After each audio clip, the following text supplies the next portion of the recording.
Welcome to Bhavitha Santosh economy app. ఈ app ద్వారా రాబోయే గ్రూప్ 1 to 3 నోటిఫికేషన్స్కి గాను ఎకానమీ లైవ్ క్లాసెస్ కండక్ట్ చేయడం జరుగుతుంది. ఎవరైతే ఎకానమీలో టాప్ స్కోర్ సాధించాలి అనుకుంటున్నారో ఖచ్చితంగా భవితా సంతోష్ ఎకానమీ యాప్ను పర్చేస్ చేసేయండి. అలాగే ఛానల్ని సబ్స్క్రైబ్ చేసుకోండి. భవితా సంతోష్ ఎకానమీలో ఈరోజు తెలంగాణ మూమెంట్కి సంబంధించిన ఎంసీక్యూస్కి సంబంధించి కొన్ని క్వశ్చన్స్ని మనం మాట్లాడుకుందాం. దాంట్లో ఫస్ట్ క్వశ్చన్ 236వ క్వశ్చన్, వట్టికోట అల్వార్ స్వామికి సంబంధించి సరైన దానిని గుర్తించండి. Identify the correct one regarding Vattikota Alwar Swamy. మరి దీంట్లో ఫస్ట్ పాయింట్, వట్టికోట అల్వారు స్వామి స్వస్థలం నల్గొండ జిల్లా షౌలిగౌర మండలం చెరువు మాదార అనే గ్రామం. Vattikota Alwar Swamy birth place is Cheruvu Madara in Shaligoura mandal of Nalgonda district. మనకి సెకండ్ పాయింట్, ఈయన యొక్క బిరుదు తెలంగాణ వైతాళికుడు. His title is Telangana change maker. Third, వైతాళికుడు అంటే మార్పు తీసుకొచ్చిన వ్యక్తి. Change maker is someone who brings about change. మనకి వట్టికోట అల్వారు స్వామికి సంబంధించి మొదటి క్వశ్చన్ ఏంటి? వట్టికోట అల్వారు స్వామి స్వస్థలం నల్గొండ జిల్లా షౌలిగౌర మండలం చెరువు మాదార గ్రామం. అవును, వట్టికోట అల్వారు స్వస్థలం నల్గొండ జిల్లా, ఈయన షాలిగౌర మండలానికి చెందిన వ్యక్తి కాబట్టి first point correct. Vattikota Alwar Swamy birth place is Cheruvu Madara in Shaligoura mandal of Nalgonda district. So the first point is correct. Vattikota Alwar స్వామికి తెలంగాణ వైతాళికుడు అనే బిరుదుంది. సెకండ్ పాయింట్, ఎందుకంటే తెలంగాణలో అనేక మార్పులను తీసుకొచ్చిన వ్యక్తి, తెలంగాణ కోసం అనేక పోరాటాలు చేసిన వ్యక్తి కాబట్టి ఈయనకి ఇచ్చిన బిరుదేంటి? తెలంగాణ వైతాళికుడు. అంటే తెలంగాణ కోసం మార్పు తీసుకొచ్చిన వ్యక్తి అని అర్థం కాబట్టి ఈయనకు తెలంగాణ వైతాళికుడు అనే బిరుదునివ్వడం జరిగింది. Vattikota Alwar Swamy his title is Telangana వైతాళికుడు. తెలంగాణ వైతాళికుడు or Telangana change maker. Why because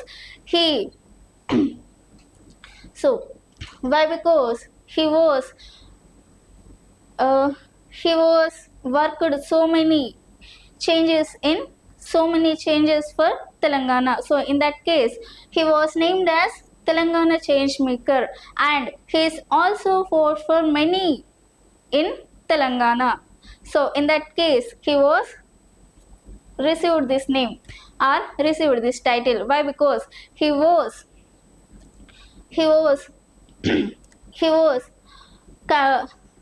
worked many for Telangana.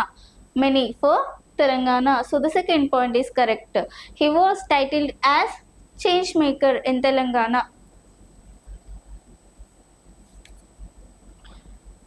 Next, వైతాళికుడు అంటే అర్థం ఏంటి? మార్పు తీసుకొచ్చిన వ్యక్తి. Yes, who was bring changes in any other societies or regions or the country is called change maker. So in that case ఈయన తెలంగాణలో అనేక మార్పులను తీసుకొచ్చినందుకు గాను ఈయనకి తెలంగాణ వైతాళికుడు అనే బిరుదు రావడం జరిగింది.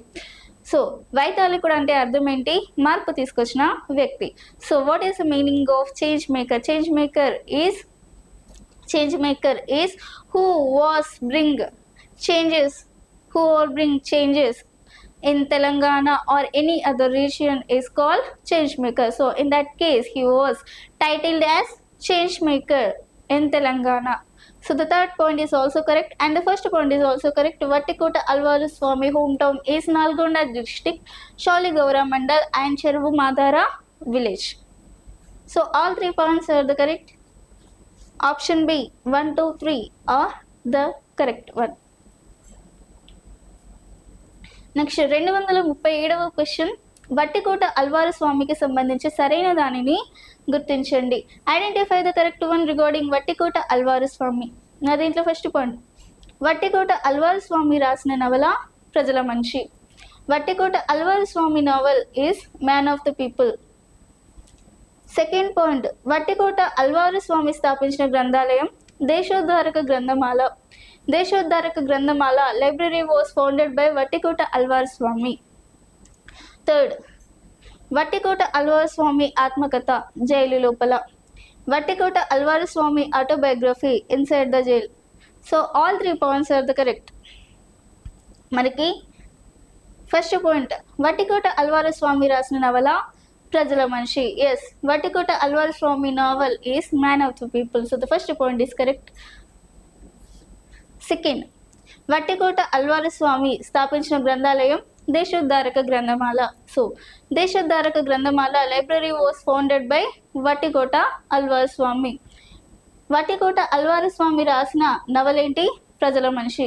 అలాగే ఈయన స్థాపించిన గ్రంథాలయం దేశోద్ధారక గ్రంథాలయం. Yes, second point is also correct. Next, Vattikota Alwar Swamy ఆత్మకథ జైలు లోపల. మరి వట్టికోట అల్వారు స్వామి యొక్క biography Jailu Lopala. So the third point is also correct. Vattikota Alwar Swamy autobiography is inside the jail. So all 3 points are the correct. So option B 1, 2, 3 are correct one. 238వ question, Vattikota Alwar స్వామికి సంబంధించి సరైన దానిని గుర్తించండి. Identify the correct one regarding Vattikota Alwar Swamy. దీంట్లో first point, ఆయన అనేక వ్యాసాలు రాశాడు. He wrote many articles. Second, Vattikota Alwar Swamy మచిలీపట్నంలో తెలుగు విద్యార్థి అనే పత్రికలో రామప్ప రభస అనే పేరుతో వ్యాసాలు రాశాడు. Vattikota Alwar Swamy wrote articles under the name of Ramappa Rabhasa in the magazine called Telugu Vidyarthi in Machilipatnam. Third, Vattikota Alwar రాసిన వ్యాసాలు ప్రస్తుతం తెలంగాణ వ్యాసాలు అని వాడుకలో ఉండడం జరిగింది. The essays written by Vattikota అల్వారు are currently is used under the name of Telangana essays. దీంట్లో ఫస్ట్ పాయింట్, వట్టికోట అల్వారు స్వామి అనేక వ్యాసాలు రాసిండు. Yes, Vattikota Alwar Swamy wrote many articles అయిన అనేక వ్యాసాలు రాసిండు. ఇందులో తెలుగు విద్యార్థి అనే పత్రికలో రామప్ప రభస అనే పేరుతో కూడా వ్యాసాలు రాయడం జరిగింది. ఈయన తను రాసిన వ్యాసాలు ప్రస్తుతం తెలంగాణలో మనకి తెలంగాణ రాసిన వ్యాసాలు ఏవైతే ఉన్నాయో ప్రస్తుతం తెలంగాణ వ్యాసాలు అనే పేరుతో వాడుకలో ఉండడం జరిగింది. సో మనకి ఫస్ట్ పాయింట్ ఏంటి? ఈయన అనేక వ్యాసాలు రాశాడు. Yes, he wrote many articles. So the first point is correct. Second, Vattikota Alwar Swamy మచిలీపట్నంలో తెలుగు విద్యార్థి అనే పత్రికలో రామప్ప రభస అనే పేరుతో వ్యాసాలు రాసిండు. ఎస్, వట్టికోట అల్వారు స్వామి మచిలీపట్నంలో తెలుగు విద్యార్థి అనే పత్రికలో రామప్ప రభస అనే పేరుతో అనేక వ్యాసాలు రాశాడు. So Vattikota Alwar Swamy wrote articles under the name of Ramappa Rabhasa in a magazine called Telugu Vidyarthi in Machilipatnam. So the second point is also correct. Third, Vattikota Alwar Swamy రాసిన వ్యాసాలు ప్రస్తుతం తెలంగాణ వ్యాసాలు అనే పేరుతో వాడుకలో ఉన్నాయి. ఎస్, ఈయన రాసిన వ్యాసాలు తెలంగాణలో ప్రస్తుతం తెలంగాణ వ్యాసాలు అనే పేరుతో వాడుకలో ఉండడం జరిగింది. కాబట్టి థర్డ్ పాయింట్ కూడా కరెక్ట్. సో ఆల్ 3 పాయింట్స్ అనేవి కరెక్ట్. సో ఆప్షన్ బి 1, 2, 3 అనేవి సరైనవి. ఈయన అనేక వ్యాసాలు రాసిండు. ఈయన రాసిన వ్యాసాలు రామప్ప రభస అనే పేరుతో వాడుకలో ఉన్నాయి. అలాగే తెలంగాణలో రాసిన వ్యాసాలు తెలంగాణ వ్యాసాలు అనే పేరుతో వాడుకలో ఉండడం జరిగింది. నెక్స్ట్, అనబేరి ప్రభాకర్కి సంబంధించి సరైన దానిని గుర్తించండి. Identify the correct one regarding Anabheri Prabhakar. మరి దీంట్లో ఫస్ట్ పాయింట్, అనబేరి ప్రభాకర్ స్వస్థలం కరీంనగర్ జిల్లా తిమ్మాపూర్ మండలం పూలంపల్లి గ్రామం. Anabheri Prabhakar home town is Poolapalli village Thimmapur mandal Karimnagar. Second, Anabheri Prabhakar Rao తండ్రి Anabheri Venkateswara Rao. Anabheri Prabhakar Rao father was Anabheri Venkateswara Rao. Third, Anabheri Prabhakar Rao ఉన్నత విద్యను మద్రాసులో అభ్యసించాడు. Prabhakar Rao pursued his higher education in Madras. మరి దీంట్లో ఫస్ట్ పాయింట్, అనబేరి ప్రభాకర్ స్వస్థలం కరీంనగర్ జిల్లా తిమ్మాపూర్ మండలం. మరి కరీంనగర్ జిల్లాలోని తిమ్మాపూర్ వాస్తవ్యుడు అయిన అనబేరి ప్రభాకర్ ఈయన చాలా మంచి వ్యక్తి. కానీ ఈయన యొక్క తండ్రి పరమ దుర్మార్గుడు. ఎవరు? అనబేరి వెంకటేశ్వరరావు. ఈయన ప్రజలను అనేక హింసలు పెట్టడం జరిగింది, ప్రజలను పీడించుకొని తినడం జరిగింది. అయితే అనబేరి ప్రభాకర్ని తన చిన్నతనంలోనే మద్రాస్కి పంపించి అక్కడ ఉన్నత విద్యను అభ్యసించేలా చేయడం జరిగింది. ఎవరు? అనబేరి వెంకటేశ్వరరావు. ఎప్పుడైతే అనబేరి ప్రభాకర్ ఉన్నత విద్యను అభ్యసించి మద్రాస్ నుంచి తిరిగి తెలంగాణలోని కరీంనగర్లోకి రావడం జరిగిందో, కరీంనగర్లో అనబేరి ప్రభాకర్ రావు తండ్రి అనబేరి వెంకటేశ్వరరావు ప్రజలను అనేక రకాల హింసలు పెట్టడం చూడడం జరిగింది.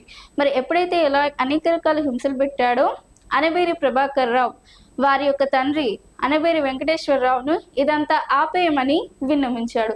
ఎంత చెప్పినా అనబేరి వెంకటేశ్వరరావు వినకుండా ప్రజలను అదే విధంగా పన్నుల పేరిట, లేదంటే పస్తులు, లేదంటే ఏదైనా వెట్టి చాకిరి పేరిట అనేక రకాల హింసలు ఘోరాలు చేయడం జరిగింది. మరి ఎంత చెప్పినా అనబేరి ప్రభాకర్ చెప్పినప్పటికీ వాళ్ళ నాన్న వినకపోయేసరికి అనబేరి ప్రభాకర్ అంత ఉన్నత విద్యను అభ్యసించినప్పటికీ ఆయన తెలంగాణ సాయుధ పోరాటంలో చేరిరు. ఎవరు?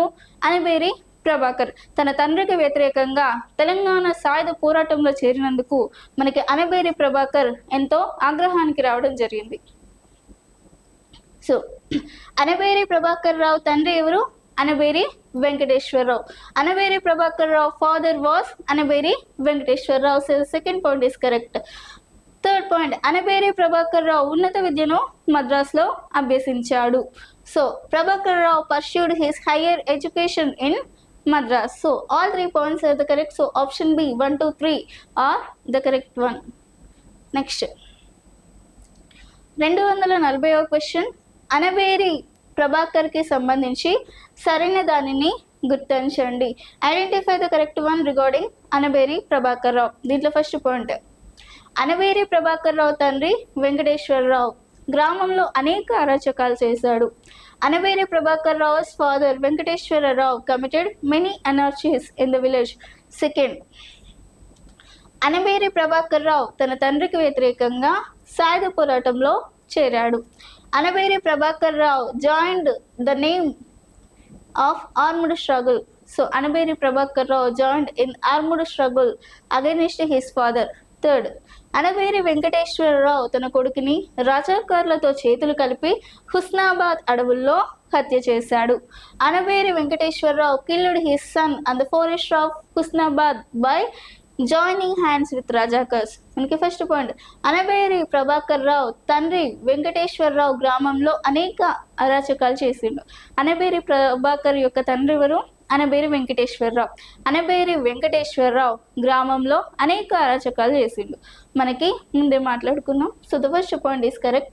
Anabheri Prabhakar Rao father Venkateswara Rao committed many anarchies in the villages. So first point correct. Second, Anabheri Prabhakar Rao తన తండ్రికి వ్యతిరేకంగా సాయుధ పోరాటంలో చేరిండు. మరి తన తండ్రి గ్రామంలో అనేక అరాచకాలను చేస్తున్నప్పుడు అనబేరి ప్రభాకర్ రావు ఇవన్నీ వదిలేయమని చెప్పినప్పటికీ అనబేరి వెంకటేశ్వరరావు వినలేదు. కాబట్టి తన తండ్రికి వ్యతిరేకంగా మొట్టమొదటిసారిగా అనబేరి ప్రభాకర్ తెలంగాణ సాయుధ పోరాటంలో చేరడం జరిగింది. So Anabheri Prabhakar Rao joined the armed struggle against his father. Why? Because his father Anaberi Venkateshwar Rao committed many anarchies. So Anaberi Prabhakar Rao told him to stop this all. So in that case he doesn't listen. In that case Anaberi Prabhakar Rao joined in armed struggle. So Anaberi Prabhakar Rao is the first person to join in armed struggle. He is against to his father. So the second point is correct. Third, Anaberi Venkateswararao తన కొడుకుని రజాకారులతో చేతులు కలిపి హుస్నాబాద్ అడవుల్లో హత్య చేయడం జరిగింది. మనకి అనబేరి ప్రభాకర్ రావు మొట్టమొదటిసారిగా తండ్రికి వ్యతిరేకంగా కొడుకు సాయుధ పోరాటంలో చేరడం అనేది ఒక విశేషమైనది చెప్పుకుంటే, మన తన సొంత కొడుకుని రజాకార్లతో చేతులు కలిపి చంపించిన దుర్మార్గుడు అనవేరి వెంకటేశ్వరరావు. అనవేరి వెంకటేశ్వరరావు తన కొడుకు సాయుధ పోరాటంలో చేరి తనకు వ్యతిరేకంగా పోరాటం చేస్తున్నాడు అని తెలుసుకొని మనకి రజాకారులు ఎవరైతే ఉన్నారో ఆ రజాకారులతో చేతులు కలిపిండు. ఎవరు? అనబేరి వెంకటేశ్వరరావు. ఎప్పుడైతే రజాకారులతో చేతులు కలిపిండో అనబేరి ప్రభాకర్ని తన సొంత కొడుకుని వెంబడించి హుస్నాబాద్ అడవులు ఏవైతే ఉన్నాయో అక్కడ రజాకారులతో హత్య చేయించడం జరిగింది. ఎంత దుర్మార్గపు చర్య ఇది! అనబేరి వెంకటేశ్వరరావు చాలా ఘోరమైన దుర్మార్గుడు. తన కొడుకు మంచి చెప్పినా వినకుండా కొడుకునే చంపేసిన దుర్మార్గుడు Anabheri Venkateswararao. So, Anabere Venkateshwara killed his son in the forest of Husnabad by joining hands with Rajakars. So, in that case, the third point is also correct. So, all 3 points are the correct. So, option B, 1, 2, 3 are the correct one. And ఇదే ఈరోజు తెలంగాణ మూమెంట్కి సంబంధించి మీకు ఇలాంటి topics ఇంకా కావాలి అనుకుంటే ఖచ్చితంగా భవితా Santosh economy యాప్ని పర్చేస్ చేసేయండి. అలాగే ఛానల్ని సబ్స్క్రైబ్ చేసుకోండి. Thank you.